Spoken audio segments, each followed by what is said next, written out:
তোমরা কি জানো কেন আমরা রাখি পূর্ণিমা পালন করি? পুরাণ অনুসারে একদিন শ্রীকৃষ্ণ ইন্দ্রপ্রস্থে পাণ্ডবদের সাথে ঘুড়ি ওড়ানোর প্রতিযোগিতা করছিল। এমন সময় ঘুড়ির ধার সুতোয় তার হাত কেটে যায়। সেটা দেখতে পেয়ে দ্রৌপদী তৎক্ষণাৎ তার গায়ের কাপড় ছিঁড়ে শ্রীকৃষ্ণের হাতে বেঁধে দেন। শ্রীকৃষ্ণ বললেন, হে সখী, তুমি তোমার কাপড় ছিঁড়ে আমার হাতে বেঁধে দিয়ে আমাকে ঋণী করেছো, আমাকে রক্ষা করেছো।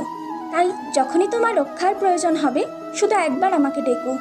যে রাখিতে তুমি আমায় বেঁধেছ তার ঋণ আমি অবশ্যই পরিশোধ করব। তারপর কিভাবে শ্রীকৃষ্ণ বস্ত্রহরণের সময় দ্রৌপদীকে রক্ষা করেছিল সেটা আমরা সবাই কম বেশি জানি। তাই এই জন্য ভালোবাসা ও নির্ভরতার প্রতীক হিসেবে রাখি পূর্ণিমা পালন করা হয়।